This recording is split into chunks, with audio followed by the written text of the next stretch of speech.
el silbo apacible y delicado. Y tras el terremoto un fuego, pero Jehová no estaba en el fuego. Y tras el fuego un silbo apacible y delicado. Y cuando lo oyó Elías, cubrió su rostro con su manto, y salió, y se puso a la puerta de la cueva. Y he aquí vino a él una voz, diciendo: ¿Qué haces aquí, Elías? 1 Reyes 19, 12-13. Elías esperaba, sin duda, que después de la prodigiosa demostración del poder de Dios en el Carmelo, la nación renunciaría a sus ídolos y retornaría al único y verdadero Dios. ¿Acaso no habían confesado como con voz de trueno que Jehová es el Dios, Jehová es el Dios?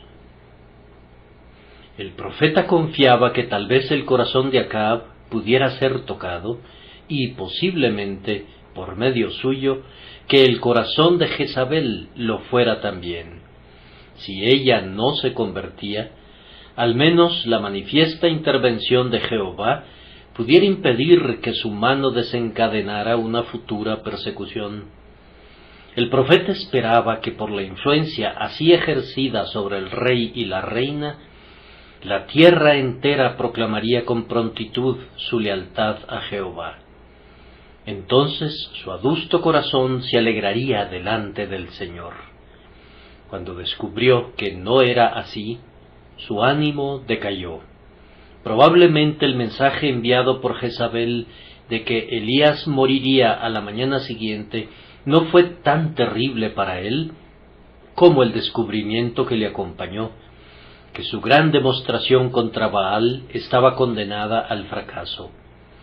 La altiva reina Sidonia seguiría gobernando sobre el vacilante Acab, y por intermediación de Acab, ella retendría el poder sobre el pueblo, y los ídolos permanecerían confiadamente en sus tronos.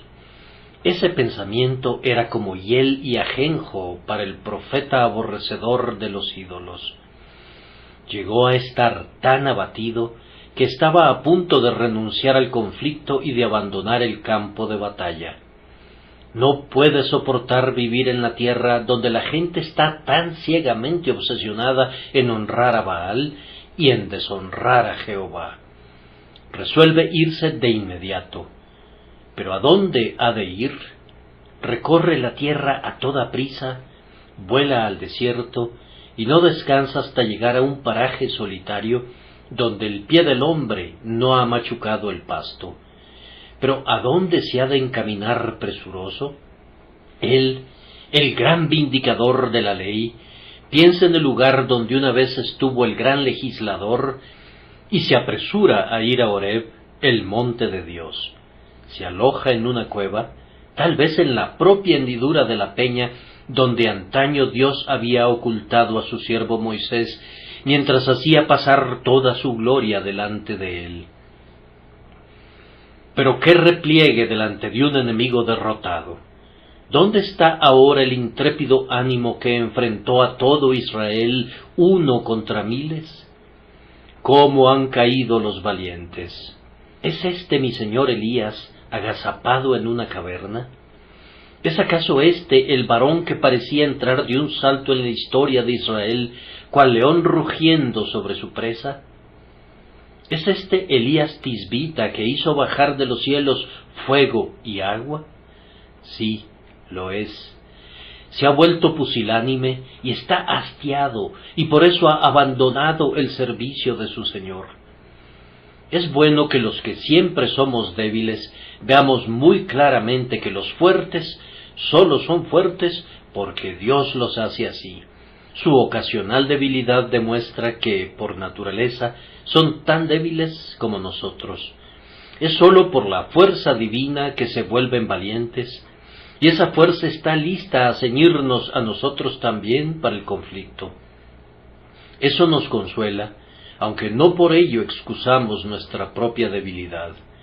El Señor Dios de Elías es nuestro Dios, y así como Él sustentó a un hombre sujeto a pasiones semejantes a las nuestras, Él puede sustentarnos y lo hará si clamamos a Él.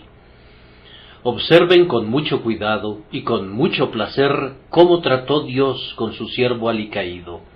Sabía que su corazón era fiel, entendía que Elías era un hombre veraz que amaba a su Dios y le temía, y que tenía mucho celo por su honra. Por tanto, no desechó airado a su siervo, sino que resolvió reanimarlo, restaurarlo y llevarlo de regreso a la guerra santa. Elías debía aprender ahora el significado del cántico de David: confortará mi alma, me guiará por sendas de justicia por amor de su nombre. El Señor comenzó con él con mucha ternura, renovando su organismo. Le permitió que cayera en un sueño, y cuando el ángel le tocó para despertarlo, había una torta cocida para él y una vasija de agua. Entonces el Señor le permitió dormir de nuevo, ya que lo necesitaba grandemente. Cuando estamos agotados por la fatiga, no perdemos el tiempo que invertimos en el sueño. La mejor economía de vida es dejar que el cuerpo tenga una dosis suficiente del dulce restaurador de la benévola naturaleza, es decir, del sueño balsámico. Después de un segundo sueño, Dios le dio a su siervo una segunda comida, y habiendo sido restaurado de esa manera, Elías fue capaz de mirar las cosas bajo una luz más alentadora. Hubo un tiempo cuando el pueblo cristiano tenía en poca estima al cuerpo. Decían de su organismo que era un cuerpo vil, y ciertamente lo es en cierto sentido, pero no en todos los sentidos. Si tenían algunas dudas, temores o temblores, nuestros buenos padres los ponían todos en la espalda del diablo, o de otra manera los atribuían a su propia incredulidad, cuando más bien sus depresiones surgían con frecuencia por falta de alimentos, o de aire fresco, o por culpa de un hígado tórpido o de un estómago débil. Miles de cosas pueden abatirnos y no debemos despreciar el cuerpo por medio del cual actúan en nosotros. Más bien deberíamos poner atención a las leyes naturales y así mirar al Dios de esas leyes para que nos ayude. Dios, que creó el cuerpo y que le dio una estrecha afinidad con la mente, observa cuánto depende el alma del cuerpo y con frecuencia comienza su obra restauradora sanando nuestras enfermedades. Los que moramos en casas de arcilla, nos quedamos con frecuencia encerrados, recluidos y confinados allí, y nos vemos privados de cosas más elevadas en razón del polvo que se adhiere a nuestra alma. El Señor que sana a su pueblo, en el caso de Elías, comenzó reconfortando su lánguido cuerpo. Lo restauró por medio del sueño y de los alimentos. Si alguno de los presentes está deprimido y en un estado de zozobra mental, yo lo invitaría a que mire a su salud y que no se culpe hasta no ver primero si su tristeza proviene de la enfermedad o del pecado, de un cuerpo débil o de una mente rebelde. No piensen que no es espiritual recordar que tienen un cuerpo, pues ciertamente tienen uno y no deberían ignorar su existencia. Si su Padre Celestial piensa en el cuerpo físico de ustedes, en ello les da una sugerencia de que hagan lo mismo. Si el Señor, en su sabiduría, comenzó con el fogoso Elías, alimentándolo y reconfortando su cuerpo mortal, debemos considerar que es sabio que miremos a nuestras partes exteriores. Es de los herejes que leemos que inculcan el descuido del cuerpo. Los sabios lo valoran como el templo del Espíritu Santo. Con nosotros es frecuente el caso de que el espíritu a la verdad está dispuesto, pero la carne es débil. No es poca cosa que pongamos en orden a la carne. El médico es con frecuencia tan necesario como el ministro. Una vez que el hombre de Dios hubo sido reconfortado por el grandioso médico, fue guiado por el Señor a Horeb, donde estaría completamente solo. El Señor sabía que él necesitaba sosiego, así como sueño y alimentos, y allí, en medio de los solitarios peñascos, donde la completa desolación reina sin ser turbada, Elías se encontró más o menos como en casa. Cuando el sosiego hubo calmado en alguna medida su mente, el Señor comenzó a hablar con él. Le indicó que saliera y que estuviera en el monte delante del Señor. Tan pronto como el profeta llegó a la boca de la cueva, un tremendo huracán barrió las hendeduras de los valles con tal fuerza que partió los montes y derribó grandes masas de granito de sus elevadas cumbres. El grande y fuerte viento parecía sacudir las montañas hasta sus cimientos, y las gigantescas columnas que durante mucho tiempo habían resistido tormentas ordinarias, comenzaron a mecerse y a tambalearse y a caer en torno al solitario observador con un desplome atronador. El profeta no estaba para nada alarmado. Él era el hijo de la tormenta, un reprensor nacido para gobernar en medio de escenas tempestuosas. Es muy posible que su espíritu se sintiera estimulado por los terrores que le rodeaban. El tumulto en el que había vivido entre la gente había sido representado ahora delante de él en la furia de los elementos. No me sorprendería que incluso llegara a sentirse como en casa, gozosamente excitado cuando la terrible explosión barría las crestas de los montes. Mientras estaba en la boca de la caverna, la tierra cedió bajo sus pies. Se apoyó contra la pared del monte, y he aquí, éste se sacudió y tembló, pues ahora estaba pasando el terremoto, y parecía como si nada fuera estable en torno suyo. Apenas hubo cesado esta convulsión, cuando el fuego exhibió su fulgor. El rayo lanzó llamas sobre todo el cielo, e iba acompañado de unos truenos como nunca se habían oído. De risco en risco saltaban los rayos fulgurantes, al punto que el firmamento entero ardió con el fuego de Dios. Sin embargo, no vemos que el profeta se hubiera acobardado o que hubiera desfallecido en lo más mínimo. El suyo era un espíritu valeroso. Estaba tranquilo en medio de la tormenta. Así como el águila se remonta en el centro del rayo y se eleva en las alas de la tormenta, así parecía el espíritu de Elías. La furia de los elementos lo despertó, pero no tuvo miedo. Y ahora el trueno cesó, y el rayo se alejó, y la tierra se quedó quieta, y el viento fue acallado, y hubo una quietud absoluta, y del aire apacible provino lo que el hebreo designa, una voz de un suave silencio, como si el silencio se hubiese vuelto audible. No hay nada más terrible que una pasmosa quietud después de un estruendo pavoroso. Ni siquiera el ruido del viento y de la tormenta, que no pudo acobardar a Elías, había sido tan terrible como el silbo apacible y delicado con el que Jehová le pidió a su siervo que se acercara. Entonces el profeta se cubrió el rostro y fue a la entrada de la cueva y se detuvo para escuchar, pues el silbo apacible y delicado había ganado la solemne atención de su alma.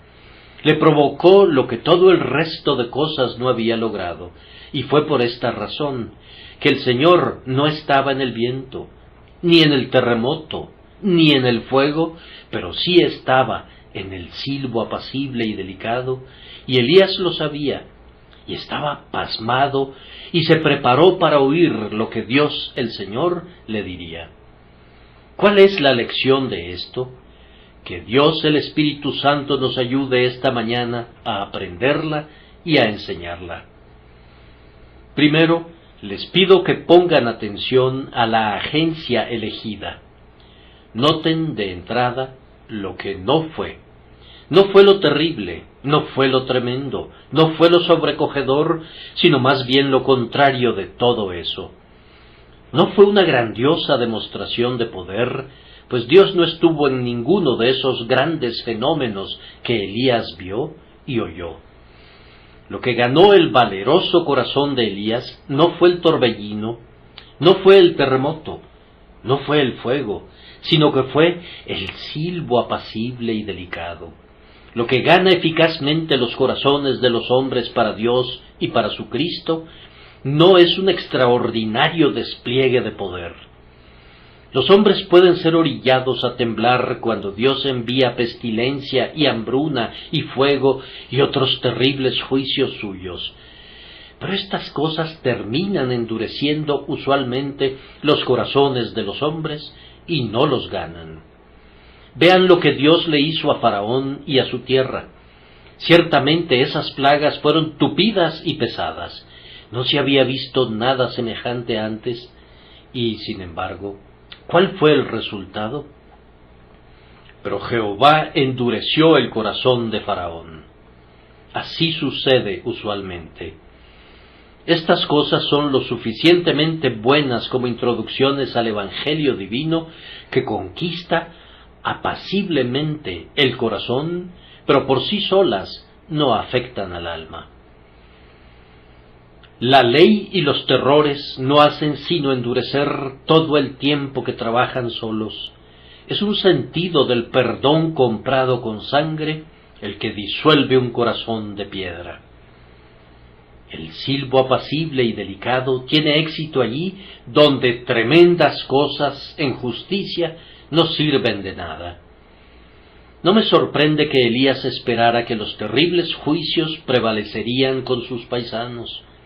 Estas cosas terribles parecieran ser una forma rudimentaria pero efectiva de vencer el mal, y ciertamente prevalecerían si el corazón de los hombres no fuera tan engañoso más que todas las cosas y perverso. ¿No has juzgado que si Dios enviara una pestilencia a nuestra indiferente ciudad, tal vez podría impresionar a la indiferente multitud y conduciría a nuestras casas de oración a aquellos que habitualmente desperdician ahora el día de guardar? ¿No podrían el cólera, o la guerra, o el hambre alarmar las conciencias de los descuidados y conducir a los impíos a ponerse de rodillas? ¿No has pensado que tal vez la protección que Dios nos ha dado al salvarnos de las plagas de la guerra y de innumerables males pudiera haber tendido a engendrar en los corazones de los hombres la presunción, el descuido y la indiferencia? Cuando pensamos en el pecado de nuestros semejantes, casi podríamos decirle a Cristo: ¿quieres que mandemos que descienda fuego del cielo como hizo Elías? Imaginamos con frecuencia que los terrores del Señor persuadirán a los hombres y los forzarán a buscar el reposo en el pecho de su Dios. Gracias sean dadas a la misericordia infinita, porque el Señor, en el presente, no elige esa forma terrible de acción. Él deja al viento, deja al terremoto y al fuego, y les habla a los hombres en el silencio de sus almas, mediante una voz que, aunque sea como silencio audible, es el poder de Dios para salvación. Pero es difícil que nos convenzamos de que así es. Aún nos aferramos a la idea de que la pompa externa de un poder tremendo haría avanzar el reino de Dios. No estamos tan dispuestos a prescindir de las 12 legiones de ángeles como lo estuvo nuestro Señor. En lo que se refiere a nuestra propia acción, somos pobres discípulos de aquel de quien leemos: no contenderá, ni voceará, ni nadie oirá en las calles su voz.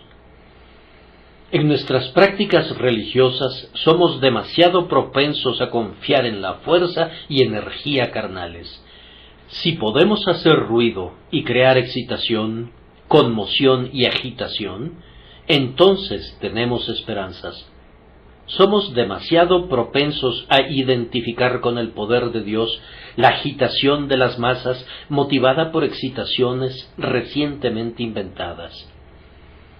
Esta época de novedades parecería haber descubierto el poder espiritual en las bandas de metales y tambores, y se espera que las almas que no pudieran ser salvadas por una iglesia sean alcanzadas por un ejército, y se supone que las mentes que son insensibles a los argumentos evangélicos pueden ser embelesadas por unos pendones.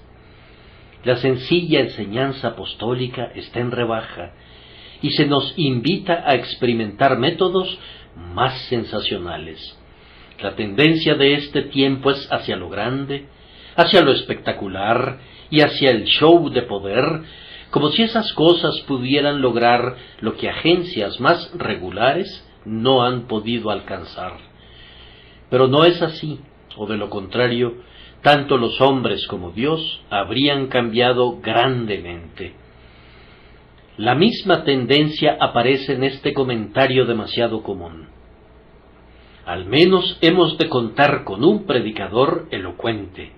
Tengamos uno que pueda argumentar con palabras exquisitas y selectas, un maestro del arte de la oratoria.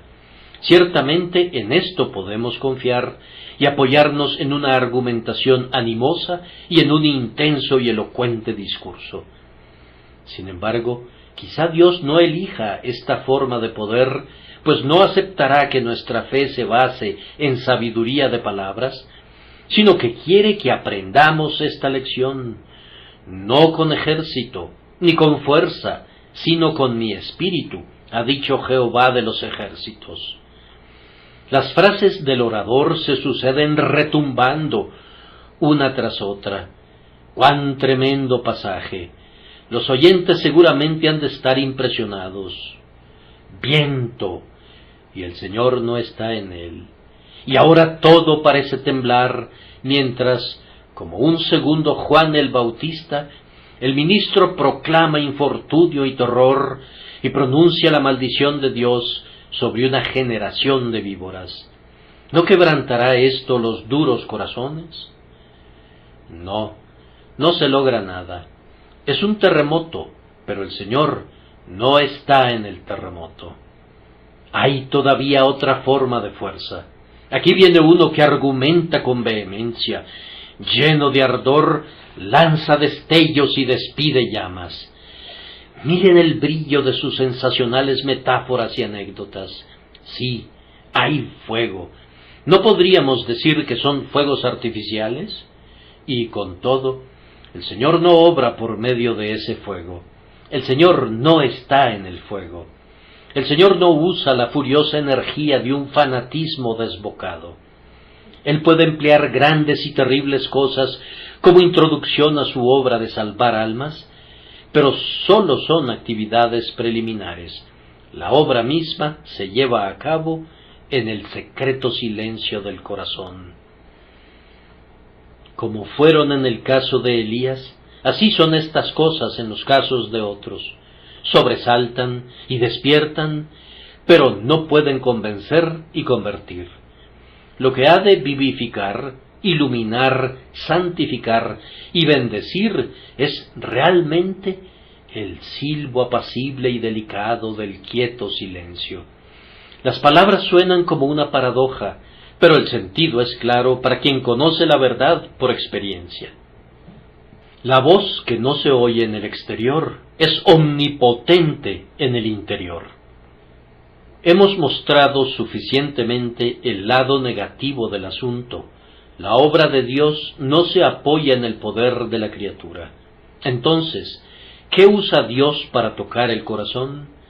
Nuestro Padre Celestial generalmente usa lo que es suave, tierno, apacible, tranquilo, calmado y pacífico, un silbo apacible y delicado. En la obra de una conversión real, de inducir al alma a la decisión y a una completa obediencia a Dios, la voz que llama es a menudo tan apacible que resulta casi imperceptible para otros, excepto en sus resultados. Sí, es con frecuencia tan apacible que es casi imperceptible para el hombre que es el objeto de ella. pudiera no ser capaz ni siquiera de decir exactamente cuándo vino la voz y cuándo se fue. El apacible céfiro refresca la enfebrecida frente, pero el paciente a duras penas se entera de que ha atravesado el aposento de enfermo y se ha marchado, tan suave su aliento que recibe del cielo. En la reconciliación no hay golpes, ni redobles de tambor, ni rayos de tempestad. El amor es el capitán de esta guerra incruenta. Hay poca manifestación de fuerza física o mental, y, sin embargo, hay un mayor poder real que si se hubiera usado la fuerza física. Observamos que donde hubo una demostración de poder, como en el viento, en el terremoto y en el fuego, leemos posteriormente que Jehová no estaba en ellos, pero aquí, en este silbo apacible y delicado, en el que no hubo ningún despliegue de poder, Dios estaba obrando. Aquí, entonces, vemos la debilidad del poder, pero aprendemos también el poder de la debilidad y cómo Dios hace a menudo que aquello que pareciera más resistible sea irresistible, y lo que supondríamos que fácilmente pudiera ser descartado, teje en torno a un hombre grilletes de los cuales no puede escapar nunca. El Espíritu Santo obra suave y apaciblemente, tal como lo hace el aliento de la primavera que disuelve el témpano de hielo y derrite el glaciar. Cuando la helada sujeta a cada riachuelo por su garganta y lo aprieta firmemente, la primavera los pone en libertad. No se oye ningún ruido de martillo o de lima cuando se están soltando los grilletes, pero sopla el cálido viento del sur y todo es vida y libertad. Así sucede con la obra del Espíritu de Dios en el alma, cuando viene a dejar en libertad al pecador. Obra eficazmente, pero no se escucha ninguna voz. Ahora, prescindiendo de cuán suave y apacible pudiera ser la instrumentalidad, si salva al alma, en cada caso se realiza por la presencia del Espíritu Santo. Y el Espíritu Santo, si bien cuando quiere puede ser un viento recio que sopla, pues Él viene según su propia voluntad soberana, con todo, cuando viene para traer al hombre la paz de Dios, desciende usualmente como paloma o como el rocío del cielo. Todo es paz y tranquilidad y quietud. Satanás puede incendiar el alma con agonía. Dudas, temores y terrores la desgarran como un terrible terremoto. El hombre entero está sumido en angustia y confusión cuando el torbellino de la ley barre a través de su alma. Pero el Espíritu viene con el más tierno amor, revelando a Cristo, el ser amable, exponiendo la cruz del Salvador delante del ojo lloroso del pecador y hablando paz, perdón y salvación. Hermanos, esto es lo que necesitamos, la obra del Espíritu de Dios según su manera de amor vivo. He dicho que Él obra usualmente para la salvación del alma a través de la revelación del amor de Cristo, y así es, no sólo cuando somos convertidos, sino posteriormente. Sus operaciones son del mismo tipo en todo momento, apacibles y eficaces. Conforme vamos creciendo en santificación, lo hace mediante tiernas revelaciones del amor del Padre. ¿Qué cosa tiene igual influencia sobre cualquiera de nosotros como la que tiene la infinita y desbordante gracia de Dios en nuestro Señor Jesucristo? Ustedes saben cómo expone M. Monod en su dulce himno no sólo nuestro crecimiento en santificación, sino su gentil instrumento. Sin embargo, Él me encontró. Yo le contemplé, sangrando en el maldito madero, le escuché orar, perdónalos, Padre, y mi anhelante corazón dijo ingenuamente, algo del yo y algo de ti. Día a día su tierna misericordia, sanando, ayudando, plena y libre, dulce y fuerte, y oh tan paciente, me abatía mientras yo susurraba, menos del yo y más de ti. Ustedes pueden percibir que es la operación del amor en el alma la que obra todo. Más alto que los más altos cielos, más profundo que el mar más profundo, Señor, tu amor ha vencido al fin. Concédeme ahora el anhelo de mi espíritu, nada del yo, pero todo de ti. Tal como la silenciosa luz matutina, así obra la gracia en el ser humano. Sus procesos son realizados por el amor. No hay ninguna sombra de terror o de servidumbre en el grandioso acto reconciliatorio en el interior. El Evangelio con sus buenas nuevas salta desde el corazón de Dios y entra en el corazón de los hombres, y se dan el descanso y la gratitud sagrada. Dios puede devorar a sus enemigos con leones, pero a sus amigos los gana con amor. A los que son obcecados quebranta con una vara de hierro y los hace pedazos como vasijas de alfarero, pero a los suyos, cuando viene a salvarlos, los toca con el cetro de plata de la misericordia. La gracia obra con la mayor amabilidad. El amor es el carruaje de la omnipotencia cuando viene al mundo de la mente. Mis queridos amigos, para cerrar este primer encabezado, cuando cada uno de nosotros comprende apaciblemente esto de manera individual, sin excitación animal, esto es lo que nos une a Jesús por fe. Elías estaba tranquilo y sereno cuando oyó el silbo apacible y delicado de Dios. No cayó al suelo horrorizado, ni danzó de gozo, pero su naturaleza entera fue tocada y lo más íntimo de su corazón se convulsionó. El silencio que Dios había causado que se oyera en su interior derritió su alma. Así es como son realizadas las conversiones. Cuando el corazón entiende claramente la verdad, cuando el hombre percibe que el mensaje de gracia le pertenece, cuando sujeta esa verdad y lidia con ella y esa verdad con él, entonces, sin ayuda del exterior, busca y encuentra la vida eterna. El silbo apacible y delicado en el interior de su conciencia es la instrumentalidad escogida por Dios para convertir y consolar eficazmente a las almas de los hombres. El reino de Dios no viene por observación, sino que el hombre es llevado cerca de Dios en la cámara secreta. Noten los selectos efectos de este escogido modo de obrar. El primer efecto sobre Elías fue que el hombre fue sometido. Ya he tratado esto antes.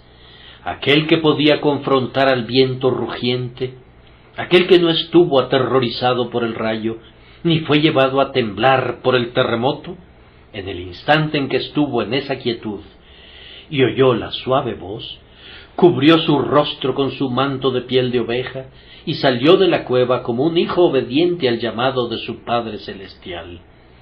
Y cuando el Espíritu de Dios viene en su benévolo poder sobre alguno de ustedes, entonces esa persona no se resistirá más, será sometida y conquistada por su suave y tierno contacto.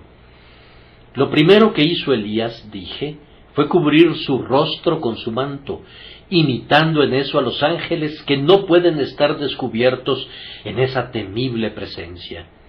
Hizo lo más que pudo para ocultar su rostro, como alguien que está avergonzado por haber dudado de su Dios, avergonzado de haber hecho el papel de cobarde, avergonzado por haber sido encontrado lejos del lugar de su servicio.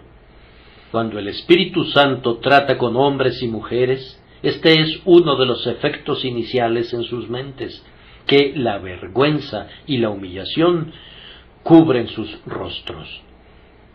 Confundido, Señor, cubro mi rostro e inclino mi cabeza culpable, avergonzado de todos mis perversos caminos, de la odiosa vida que he llevado. No pueden hablar en los mismos tonos osados que solían usar antes. La jactancia está excluida. De cualquier manera, por algún tiempo tienen que aprender a cómo comportarse en la presencia divina, pues caminar en la luz, como Dios está en la luz, no es fácil para pecadores recién convertidos. Sus ojos son débiles y delicados, y por tanto tienen que cubrirlos del destello de la luz eterna. El amor es el poder triunfante. Donde el simple poder y el trueno fallan, el amor conduce al corazón a una alegre cautividad. Ahora, como ya he dicho, ni el viento ni la tempestad pudieron producir esto en Elías, pero el silbo apacible y delicado de Dios lo hizo de inmediato. Señor, tú has ganado, por fin me rindo, mi corazón, forzado por la gracia poderosa, se rinde entero a ti. Contra tus terrores me esforcé por largo tiempo, pero ¿quién puede oponerse a tu amor? El amor sí puede conquistarme. Cuando tú has ordenado que rueden tus truenos y que brillen los relámpagos para hacer volar mi alma, yo todavía he sido terco, pero la misericordia ha sometido a mi corazón. He visto a un Salvador sangrante y ahora odio mi pecado. Al leer el capítulo pareciera como si el profeta no salió de la cueva hasta que oyó esa voz. Él había sido llamado por Dios a salir fuera y a ponerse en el monte delante del Altísimo, pero al continuar leyendo se ve que no hizo eso hasta que le llamó el silbo apacible y delicado y lo atrajo en el camino del mandamiento, de manera que la obediencia es un segundo efecto bendito. Avergonzado por cuenta de sus errores, ahora está resuelto a seguir la palabra de su Señor de inmediato y se pone a la entrada de la cueva para oír lo que Dios el Señor dirá. Si el Espíritu de Dios obra eficazmente en cualquiera de nosotros, una de las primeras señales de eso será que, si bien seremos humillados por causa del pecado, vamos a volvernos denodados para obrar justicia. La gracia nos vuelve sensibles en materia de obediencia. Quienes oyen la voz del Señor, con toda seguridad clamarán: Señor, ¿qué quieres que yo haga? Cuando esa voz gana el oído dispuesto, crea un pie listo para ir donde Dios nos pida. Nuestro deseo es conocer la voluntad del Señor y cumplirla prontamente, pues el susurro del cielo tiene como su carga: sígueme. Y ahora que Elías ha salido al aire libre, el siguiente efecto sobre él es que tiene tratos personales con Dios. La voz le dice: ¿qué haces aquí, Elías? Es una pregunta familiar hecha solo a él. Elías sabe que Dios está hablando con él y por eso siente la fuerza de cada palabra que le escudriña. Entonces derrama la amargura de su dolor y le dice al Señor lo que le aflige. El Espíritu está obrando seguramente en ti cuando tu conversación es únicamente con el Señor, cuando no quieres que nadie oiga lo que tienes que decir y te alegras de entrar en tu aposento y cerrar la puerta y orar a tu Padre que ve en lo secreto. Esa es una obra real, la obra de Dios. Cuando al leer cada línea de la palabra de Dios sientes como si fuera escrita para ti y solo para ti, cuando piensas que nadie más en el mundo puede entrar tan plenamente en ella a tu juicio como lo haces tú ahora, pues las frases parecen diseñadas para ti, y hay pequeñas palabras metidas en la amenaza y en la promesa exactamente adaptadas para ti, entonces es que el silbo apacible y delicado está ejecutando su sagrado oficio.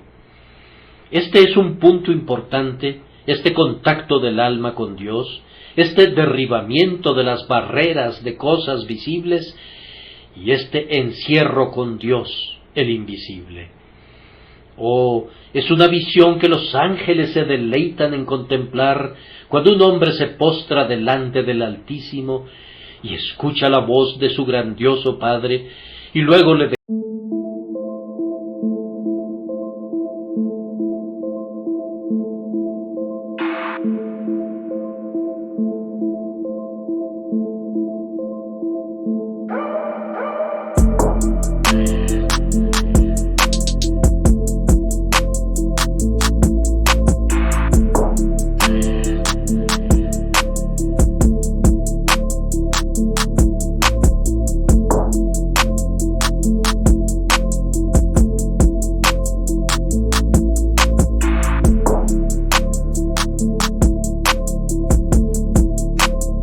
respecto a la lección que el propio Elías aprendió de esta parábola actuada.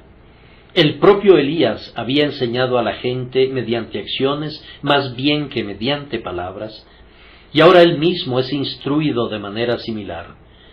Le fueron enseñadas varias cosas que era esencial que supiera, y entre ellas, primero, que Dios no siempre usa los medios que nosotros suponemos que usará. Nos sentamos y reflexionamos cómo puede ser bendecida una nación y nos formamos nuestra propia idea de cuál es la manera más excelente. Pero nuestros pensamientos no son los pensamientos de Dios, pues como son más altos los cielos que la tierra, así son sus pensamientos más altos que nuestros pensamientos y sus caminos más que nuestros caminos. Me atrevo a decirte, hermano mío optimista, que tengas un esquema bien ordenado en tu propia mente que quisieras ver implementado, por el cual el Evangelio sería dado a conocer en tierras paganas muy rápidamente. Tantos obreros de un tipo han de ayudar a un cierto número de un grado superior, y por una sabia división de labores y asignación de distritos, la obra ha de ser realizada sistemáticamente. Pero no te encariñes demasiado con métodos favoritos, pues podrías llevarte una gran desilusión, ya que Dios, como regla, no usa nuestros esquemas. Los grandes pasos del infinito no han de ser medidos por nuestro caminar infantil. No nos corresponde proponerle qué debe hacer, ni cómo ni cuándo debe hacerlo, sino que debemos dejar que su voluntad soberana elija y ordene, y veremos cuán prodigioso es en sus obras. La vida de Elías había sido una continua tormenta, desde la primera vez que aparece como el profeta del fuego hasta que huyó de Jezabel. Siempre había hablado desde el torbellino y amenazaba o ejecutaba los juicios del Señor, y pudiera ser que confiara demasiado en esta forma de ministerio. Sin duda tenía razón en reprender de esa manera al pueblo pecador y obstinado, pero aún así Dios le haría saber que el Carmelo, con su victoria total sobre los sacerdotes de Baal, al punto que sus riachuelos corrían tintos en sangre, no era el camino por el cual Dios vencería a sus enemigos. Los hombres no adorarían a Dios correctamente sólo porque en un momento de excitación hubieran dado muerte a una banda de impostores. No se gana el corazón a una reverencia amorosa por la matanza. No es por sangre que los hombres son bautizados a una adoración espiritual. Tenemos que aprender esta misma lección una y otra vez. Repitámosla. No con ejército, ni con fuerza, sino con mi espíritu, ha dicho Jehová de los ejércitos. Es de lamentar que la gran mayoría de la gente que profesa se aferre obstinadamente al fatal error de buscar demostraciones de poder de un tipo o de otro. Oigo que una cierta iglesia está buscando a un hombre muy listo. Esa iglesia piensa que Dios está en el viento. Oigo que los diáconos dicen, tenemos que buscar al mejor varón. No importa lo que tengamos que dar, ni a qué iglesia tengamos que despojar de su ministro. Tenemos que conseguir a un varón de primera clase, y entonces tendremos una casa llena y veremos muchas conversiones. Nada de eso. Dios no obra por medio de varones listos y varones que tienen por objetivo la grandeza de la oratoria. Si así le agradase, Dios podría permitir que la casa se llenara con atentos oyentes, Pero si la gente está confiando en la habilidad, habrá pocos convertidos. Oh, pero debemos tener una organización de primera clase. Tenemos que hacer crecer a la iglesia con servicios de avivamiento. Sí, háganlo, y háganlo de nuevo, si quieren, y el resultado podría ser bueno si pudieran hacer la obra humildemente. Pero si confían una pizca en los medios empleados, el espíritu se irá, y ustedes no verán nada sino su propia locura. Ese silbo apacible y delicado será acallado y silenciado, mientras que las jactancias de su sabiduría resonarán como un viento aullador o como un trueno que no viene acompañado por la lluvia. Hemos de saber esto, que Dios obrará por los medios que quiera, y enseguida que todos los medios son inútiles aparte de Él. Todo viento, todo fuego, todo terremoto, todo poder y grandeza fallan a menos que el silbo apacible y delicado esté presente y Dios esté en él. Esto ha sido repetido insistentemente a oídos de la Iglesia y lo cree doctrinalmente, pero ella sale en la práctica y se comporta como si la teoría opuesta fuera la válida. Busca resultados divinos en causas humanas y es, por tanto, engañada con frecuencia. Su dependencia está demasiado fijada en un brazo de carne, y mientras esto sea así, no podemos esperar ver que el brazo desnudo del Eterno se extienda en medio de nuestros campamentos. Dios quería que Elías supiera otra cosa, y quiere que nosotros la sepamos también, que nuestra debilidad puede ser nuestra fuerza. Elías no sabía nada respecto a esos 7,000 convertidos que habían sido ganados por la voz silenciosa de su vida de entrega.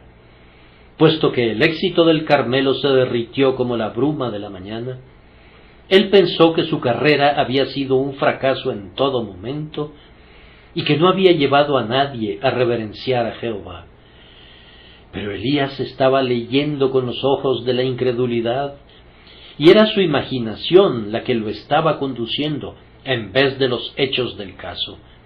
He aquí 7,000 personas esparcidas a lo largo y ancho del país, para quienes Dios había bendecido el testimonio de Elías.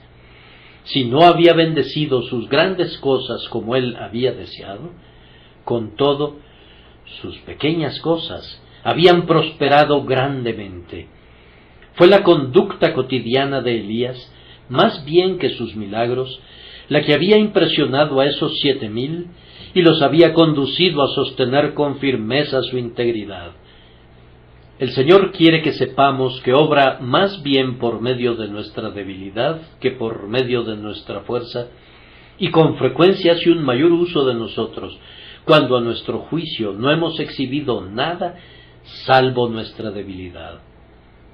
Además, el Señor quiere que notemos la fuerza que tienen otras personas en su debilidad. No captamos esa lección tan rápidamente como captamos la primera. Nos es grato aprender que cuando somos débiles, somos fuertes, porque ya que somos generalmente débiles, nos alegra aprender que usualmente somos fuertes.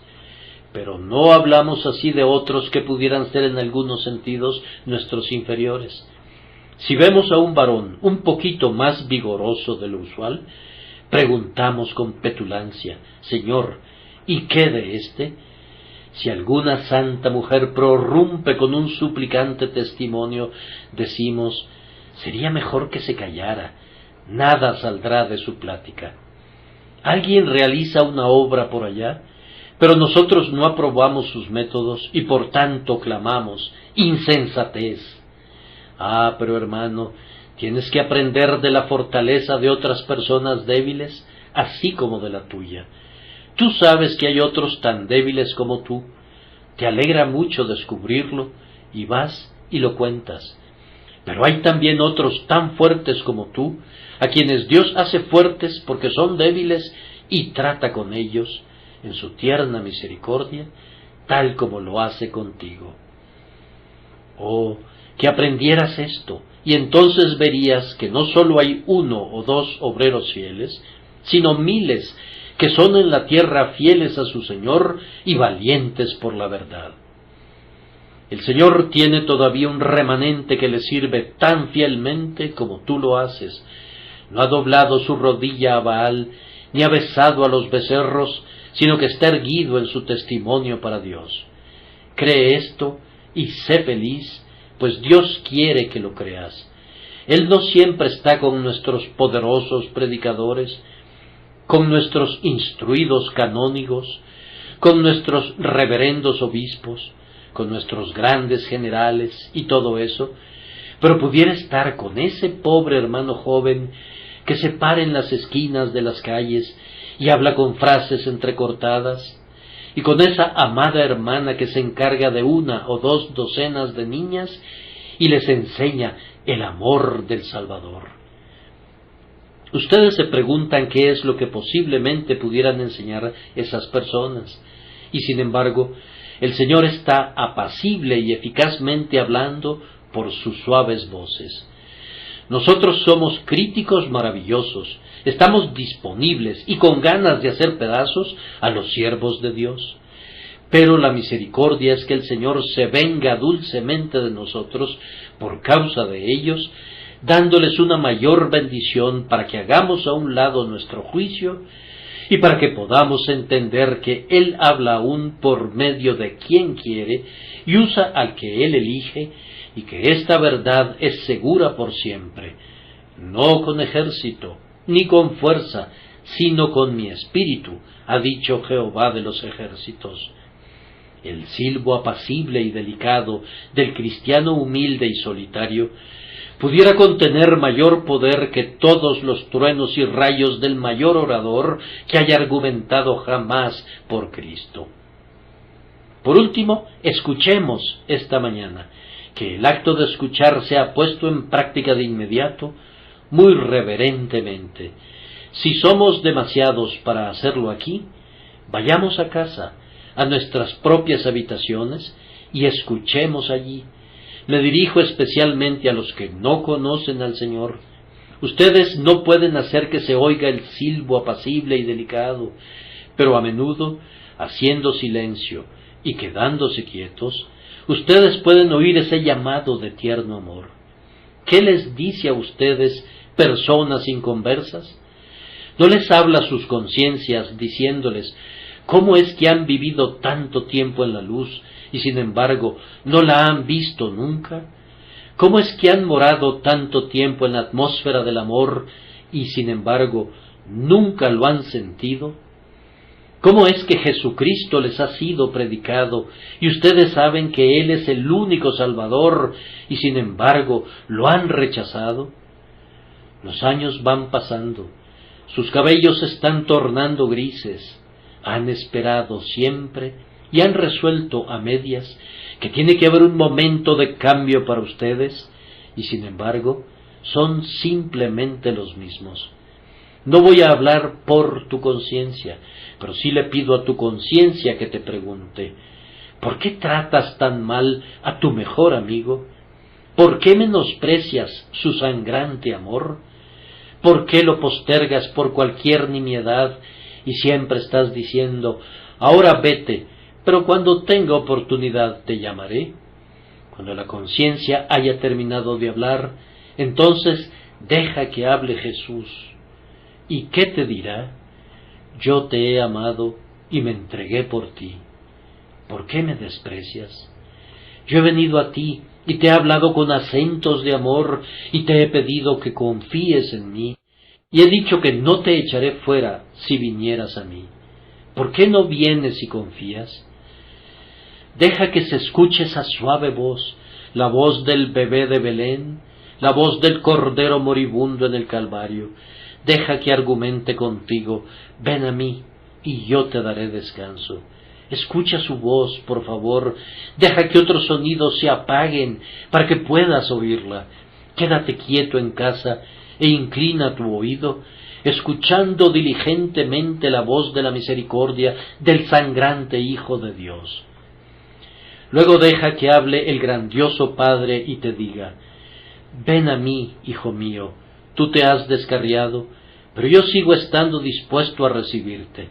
Si vienes a mí, confesando tu transgresión, yo soy fiel y justo para perdonarte tu pecado y para salvarte de toda tu injusticia. Ven a mí y vivirás en mi casa y gozarás de todos los privilegios de mis hijos. Igualmente escucha con diligencia las enseñanzas del Espíritu Santo. Siéntate y di: habla, bendito Espíritu, háblame. No puedes hacer nada mejor esta tarde que apartar un tiempo de silencio para que puedas inclinar tu oído al Espíritu de gracia. Date una hora de completa soledad y quédate quieto y di: ahora, Señor, bendito Espíritu, habla y quebranta mi corazón con vergüenza por mis transgresiones.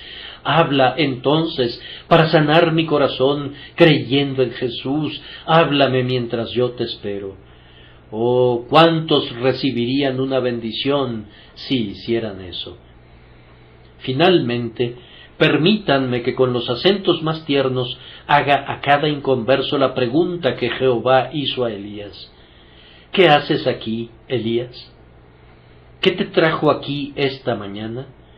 ¿Viniste a adorar a Dios o a gratificar la curiosidad? ¿O viniste meramente porque es algo apropiado asistir a un lugar de adoración un día domingo? ¿Qué haces aquí, Elías? ¿Qué has estado haciendo toda la mañana? Cuando fue cantado el himno, ¿alabaste o te burlaste? Y cuando fue ofrecida la oración, ¿te uniste a ella? ¿O has estado sentado aquí insultando al Altísimo, ofreciéndole lo externo de la devoción, mientras tu corazón ha estado lejos de Él? ¿Qué haces aquí, Elías? Oh, que respondieras: yo efectivamente me arrepiento de lo que he hecho y de lo que no he hecho, y me postro a los pies del Padre, y le suplico por intermediación de Jesús que tenga piedad de mí y perdone mis transgresiones. Si crees en Cristo Jesús, quedas perdonado. Si confías tu alma a Jesús, prosigue tu camino. No hay pecado en el libro de Dios contra ti ahora. Él ha borrado tus transgresiones y no recordará más tus pecados. Será un día feliz, pues la voz te hablará esta mañana y no dejará de hablarte nunca hasta que el Rey venga en su gloria y te ponga a su diestra. Que el Señor los bendiga, queridos amigos, por su propio Espíritu, por Jesucristo nuestro Señor.